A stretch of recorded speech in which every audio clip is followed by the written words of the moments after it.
estás cambiando el aire.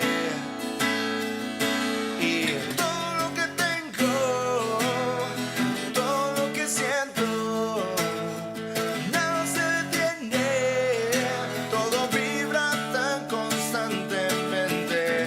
Me llevas a un nivel tan superior que el tiempo se deshace.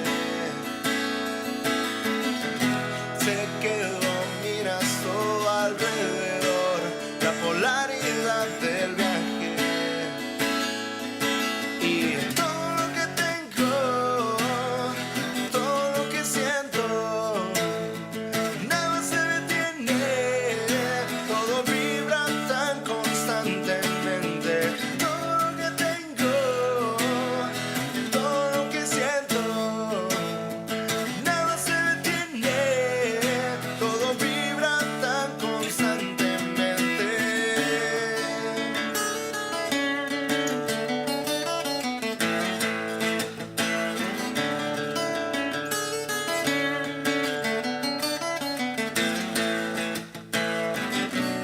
Entrando a un plano tan espectacular, ahí estabas, rodeada de deseos y el control de mi mente,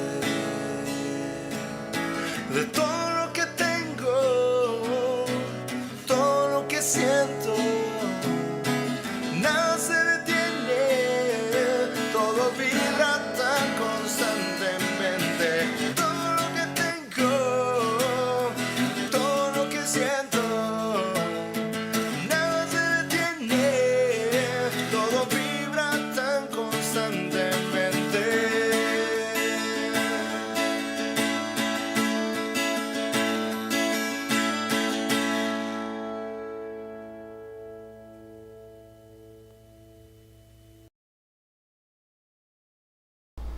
Okay, that was pretty cool. That was from Within the Vacuum. He had a pretty cool song that he said he wrote concerning some of the stuff that we've been talking about here when it comes to the Aztecs and the indigenous cultures here in America, particularly in South America. So he told me about it. I asked him if I could download it and play it on this episode at the beginning, and he agreed.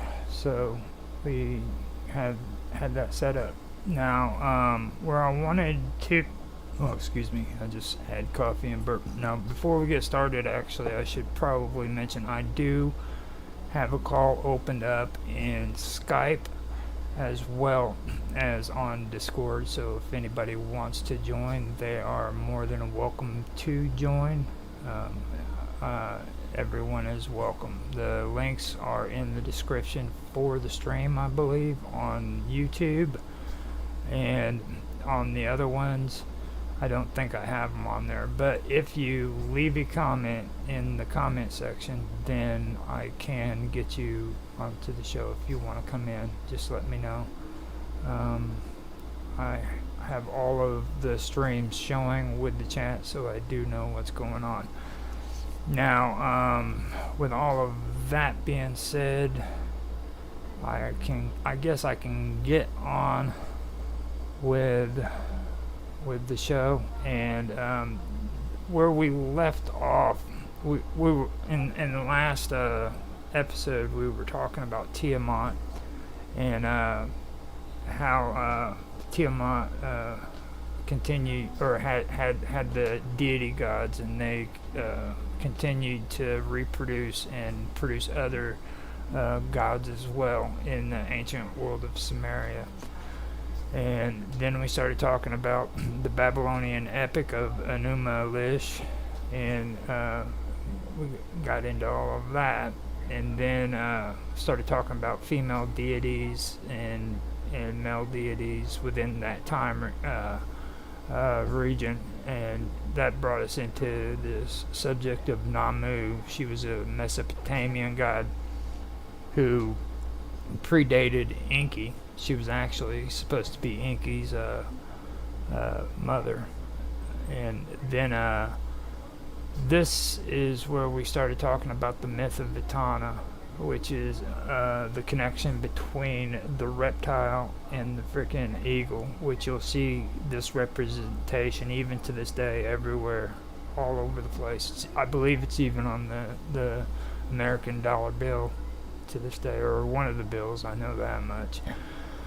But we started talking about that, and then we started talking about Dilmun, or Dilmun, however you pronounce it. I usually just call it Dilmun. And this was the predecessor to the Garden of Eden. The whole concept of the Garden of Eden in the Christian Bible was basically drawn off of this place. Now, and the Indus Valley was also known as civilization was also known as the Indus civilization. And this was during the Bronze Age, and it was up in the northwestern region of South Asia. Now, it lasted between 3300 BC to 1300 BC, and in its mature form from 2600 BC until 1900 BC. So this is a long time ago, okay? Now, together with the ancient Egypt and Mesopotamia, it was one of the three early civilizations of the Near East and South Asia, and of the three, the most widespread. Its sites spanned an area from much of the modern-day Pakistan to parts of northwestern India and northeast Afghanistan. Now, it flourished both in the alluvial plain of the Indus Valley, which flows through the length of Pakistan and along a system of perennial monsoon-fed rivers that once coursed in the vicinity of what is called Gargar Hakra. Now, a seasonal river in the north. It's a seasonal river in the northwest India and eastern Pakistan. Now, the term Harappan is sometimes applied to this civilization, and that's because it was discovered. The site was discovered called Harappa, and they named this civilization after that site that was found. It was the first excavation in the early 20th century, and during that time, it was a part of the Punjab province, and this was during the British India thing, and now it's just Punjab, and it's in Pakistan. Now, discovery of Harappa was the first one, but then soon after they had Mohenjo-Daro, and that's the one that's more popular, the one that more people talk about. And it is a pretty interesting site, but that's not what the civilization was named after, because Harappa was first before Mohenjo-Daro. I have a hard time pronouncing that. Now that was the culmination of work that had begun after the founding of the Archaeological Survey of India in the British Raj, and that was in 1861. Now there were earlier and later cultures called early Harappan and late Harappan in the same area. I do want to point that out. Now, the early Harappan cultures were populated with Neolithic cultures, and the earliest and best known of which is named after Magar in Balochistan, Pakistan. Now, Harappan civilization is sometimes called that Harappan civilization is sometimes called the mature Harappan. It's to distinguish it from the earlier cultures.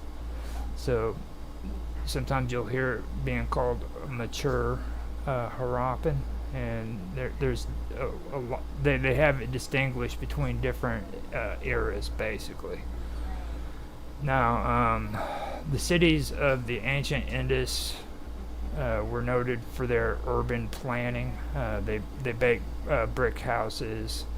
They had elaborate draining systems, water supply systems, clusters of large non-residential buildings, and techniques of handcraft and metallurgy. Now, they have some pretty cool videos that you can watch too, about documentaries on this region, and they'll kind of show you what they're talking about when it comes to this elaborate draining system and water supply systems. They loved water, and they even distinguished the water from the sky from the water that's on earth. And I can't remember which one was the more holiest. I believe it was the rainwater, which was the most valuable of them, which I'm not sure. Don't quote me on that, but that could be it. But then right there, we go back to the last episode, what I was saying we were talking about with water, where Tiamat and Apsu, Tiamat was the sea, and Apsu was the it was the fresh water. It was the water that was supposed to be under the ground, So there's that going on, plus the mixing of the salt water with the fresh water. So that's something that I did want to point out. And now, let me see. Mohenjo-daro and Harappa very likely grew to contain between 30,000 and 60,000 people, and the civilization may have contained between 1 and 5 million individuals during its fluorescence, during its high or golden time, golden age, or whatever you want to call it. Now, they say that a gradual drying of the region during the 3rd millennium BC may have been the initial stimulus for its urbanization.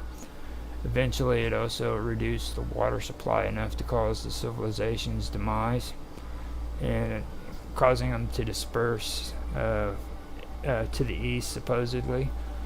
But what I've been finding out when it comes to this civilization is they really don't know